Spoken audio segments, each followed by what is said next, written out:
السلام علیکم ورحمۃ اللہ وبرکاتہ۔ سیرت النبی کی سیریز کا سلسلہ جاری ہے اور آج کا ٹاپک ہے اس میں 3 تحریریں۔ آپ صلی اللہ علیہ وآلہ وسلم کی عمر 35 سال ہوئی تو مکہ میں زبردست سیلاب آیا۔ قریش نے سیلاب سے محفوظ رہنے کے لیے ایک بند بنا رکھا تھا، مگر یہ سیلاب اس قدر زبردست تھا کہ بند توڑ کر کعبے میں داخل ہو گیا۔ پانی کے زبردست ریلے اور پانی کے اندر جمع ہونے کی وجہ سے کعبے کی دیواروں میں شگاف پڑ گئے۔ اس سے پہلے ایک مرتبہ یہ دیواریں آگ لگ جانے کی وجہ سے کمزور ہو چکی تھیں، اور یہ واقعہ اس طرح ہوا تھا کہ ایک مرتبہ کوئی عورت کعبے کو دھونی دے رہی تھی کہ اس آگ میں سے ایک چنگاری اڑ کر کعبے کے پردوں تک پہنچ گئی۔ اس سے پردوں کو آگ لگ گئی اور دیواریں تک جل گئیں۔ اس طرح دیواریں بہت کمزور ہو گئی تھیں۔ یہی وجہ تھی کہ سیلاب نے ان کمزور دیواروں میں شگاف کر دیے۔ سیدنا ابراہیم علیہ السلام نے کعبے کی جو دیواریں اٹھائی تھیں وہ 9 گز اونچی تھیں۔ ان پر چھت نہیں تھی۔ لوگ کعبے کے لیے نذرانے وغیرہ لاتے تھے۔ یہ نذرانے کپڑے اور خوشبوئیں وغیرہ ہوتی تھیں۔ کعبے کے اندر جو کنواں تھا، یہ سب نذرانے اس کنویں میں ڈال دیے جاتے تھے۔ کنواں اندرونی حصے میں دائیں طرف تھا۔ اس کو کعبے کا خزانہ کہا جاتا تھا۔ کعبے کے خزانے کو ایک مرتبہ ایک چور نے چرانے کی کوشش کی۔ چور کنویں ہی میں مر گیا۔ اس کے بعد اللہ تعالیٰ نے اس کی حفاظت کے لیے ایک سانپ کو مقرر کر دیا۔ یہ سانپ کنویں کے منڈیر پر بیٹھا رہتا تھا، کسی کو خزانے کے نزدیک نہیں آنے دیتا تھا۔ قریش بھی اس سے خوفزدہ رہتے تھے۔ اب جب کہ کعبہ کے دیواروں میں شگاف پڑ گئے اور نئے سرے سے اس کی تعمیر کا مسئلہ پیش آیا تو اللہ تعالیٰ اب نے ایک پرندے کو بھیجا۔ وہ اس سانپ کو اٹھا لے گیا۔ البدایہ و النہایہ۔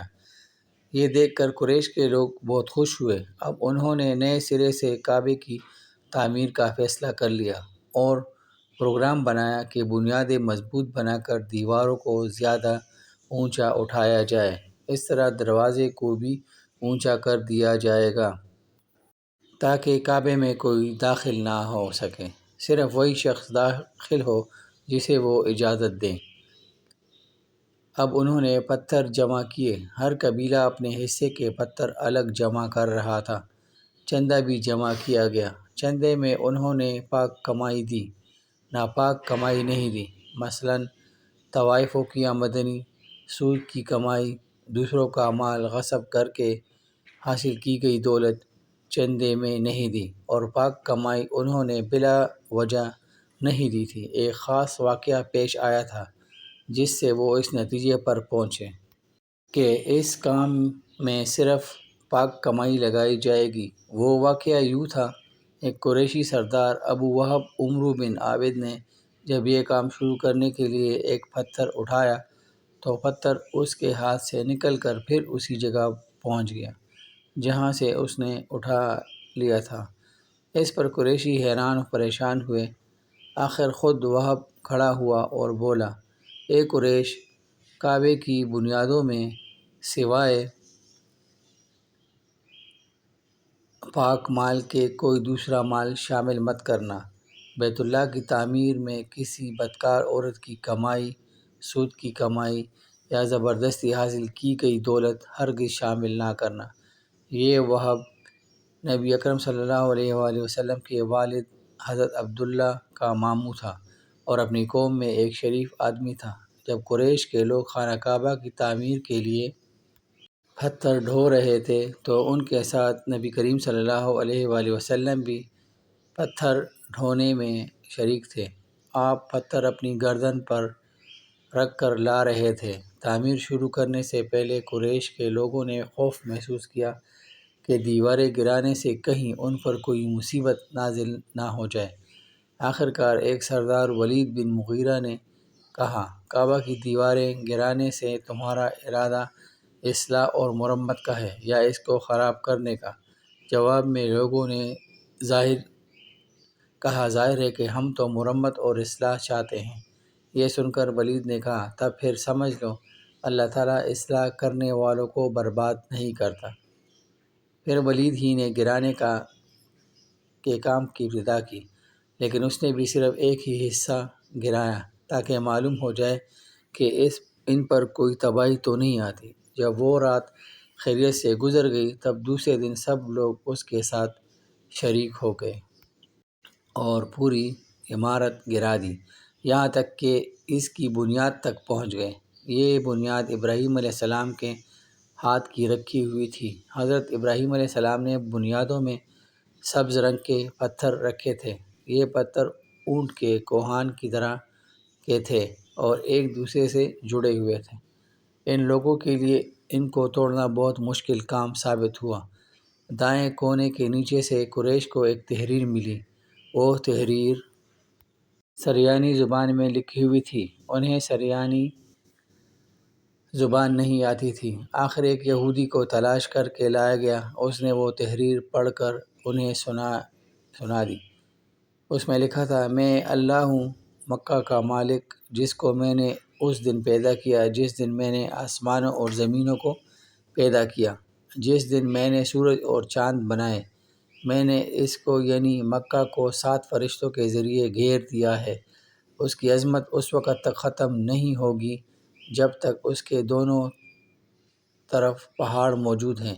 ان پہاڑوں سے مراد ایک تو ابو قیس پہاڑ ہے جو کہ صفا پہاڑی کے سامنے ہے، اور دوسرا قیقان پہاڑ ہے جو مکہ کے قریب ہے اور جس کا رخ ابو قیس کی طرف ہے، اور یہ شہر اپنے باشندوں کے لیے پانی اور دودھ کے لحاظ سے بہت بابرکت اور نفع والا ہے۔ یہ پہلی تحریر تھی۔ دوسری تحریر مقام ابراہیم سے ملی۔ اس میں لکھا تھا، مکہ اللہ تعالیٰ کا محترم اور معظم شہر ہے۔ اس کا رزق 3 راستوں سے اس میں آتا ہے۔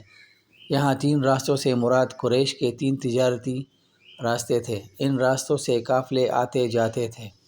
تیسری تحریر اس سے کچھ فاصلے سے ملی۔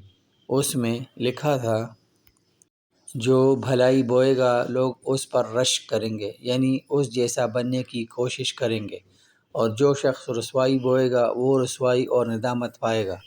تم برائیاں کر کے بھلائی کی آس لگاتے ہو، ہاں یہ ایسا ہی ہے جیسے کیکر یعنی کانٹے دار درخت میں کوئی انگور تلاش کرے۔ یہ تحریر کعبے کے اندر پتھر پر کھدی ہوئی ملی۔ کعبے کی تعمیر کے سلسلے میں قریش کو پتھروں کے علاوہ لکڑی کی بھی ضرورت تھی۔ چھت اور دیواروں میں لکڑی کی ضرورت تھی۔ لکڑی کا مسئلہ اس طرح حل ہوا کہ ایک جہاز عرب کے ساحل سے آ کر ٹکرایا گیا۔ آج اس مقام کو جدہ کا ساحل کہا جاتا ہے۔ یہ پہلے مکہ کا ساحل کہلاتا تھا، اس لیے کہ مکہ کا قریب ترین ساحل یہی تھا۔ ساحل سے ٹکرا کر جہاز ٹوٹ گیا۔ وہ جہاز کسی رومی تاجر کا تھا۔ اس جہاز میں شاہ روم کے لیے سنگ مرمر، لکڑی اور لوہے کا سامان لے جایا جا رہا تھا۔ قریش کو اس جہاز کے بارے میں پتہ چلا تو یہ لوگ وہاں پہنچے اور ان لوگوں سے لکڑی خرید لی۔ اس طرح چھت کی تعمیر میں اس لکڑی کو استعمال کیا گیا۔ آخر خانہ کعبہ کی تعمیر کا کام حجر اسود تک پہنچ گیا۔ اب یہاں ایک نیا مسئلہ پیدا ہو گیا۔